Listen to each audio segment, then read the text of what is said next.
नमस्कार बंधुरा live foodie channel सकल सबसक्राइबरदेर के स्वागत जानाई। आमी सौमित मजुमदार आज के निये चले एसेछि एक नतून रेसिपि भिंडी भर्ता, इंग्लिशे बोले ओकरा रेसिपि। खूब सहज पद्धतिते और कम समय किभाबे रान्ना करते हैं चलुन देखे नेওয়া যাক। प्रथमत भिंडिगुलो सिद्ध करे नेब, भिंडिर माथाटा एबं गोड़ाटा केटे निये सिद्ध करे नेब। सिद्ध हये जाओयार पर जलटा फेले देबेन, फेले देওয়ার पर भिंडिगुलो आलादा करे राखबेन आलादा पात्रे एबं एकटू যেভাবে কাঁটা চামচ দিয়ে ভেঙে দেওয়া হচ্ছে ঠিক এই পদ্ধতিতেই করবেন।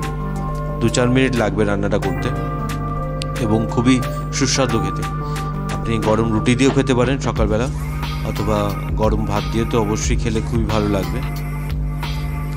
ভালো করে পেস্ট করে নেবেন যেভাবে পেস্ট করা হচ্ছে। কাঁটা চামচ যেভাবে টিপে টিপে একটু পেস্ট করে নেবেন।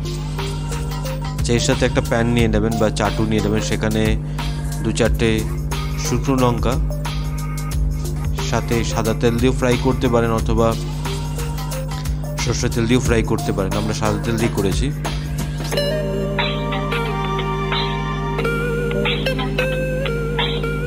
আস্তে আস্তে করে লো ফ্লেমে ফ্রাই করে নেবেন। তা আপনারা বেশি দেরি করবেন না, রান্নাটা দেখতে দেখতে চট করে বানিয়ে আর খেয়ে দিয়ে অবশ্যই কমেন্ট সেকশনে জানাতে ভুলবেন না। জানো সাবস্ক্রাইব করতে ভুলবেন না লিভ ফুডি চ্যানেলে। লাইক শেয়ার অবশ্যই করবেন, বেল আইকনে প্রেস করবেন নতুন রান্নার পদ্ধতি রেসিপিস জানার জন্য।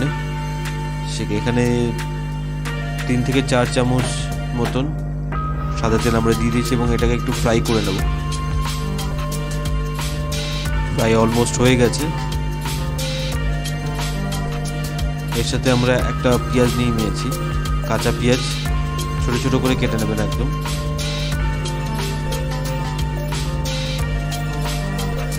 দেখতেই পাচ্ছেন একদম শুকনো লঙ্কাগুলো ফ্রাই হয়ে গেছে, আলাদা পাত্রে রেখে দিয়েছি এবং সাথে কাঁচা পেঁয়াজও রেখেছে।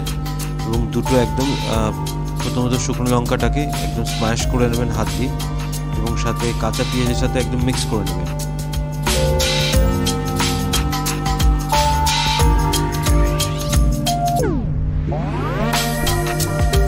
আশা করি আমাদের লিভ ফুডি চ্যানেলের রান্নাগুলো আপনাদের ভালোই লাগছে।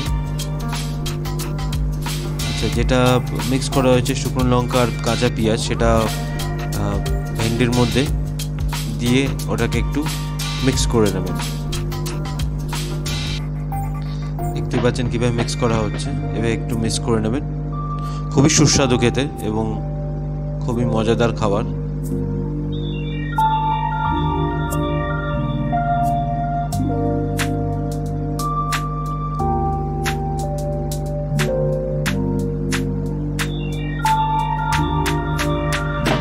অল্প একটু নুন দিয়ে দেবেন স্বাদ অনুসারে, ওপর দিয়ে ধনেপাতাও দিয়ে দিলাম আরও বেশি ফ্লেভার পাওয়ার জন্য।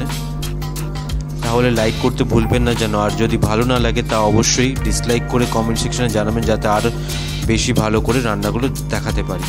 হয়ে গেছে ভেন্ডি ভর্তা, এভাবে করে রান্না করবেন। সাবস্ক্রাইব করতে ভুলবেন না লিভ ফুডি চ্যানেল। আশা করি সবাই ভালোই আছেন, সুস্থ আছেন এবং ভালো খাচ্ছেন। ধন্যবাদ।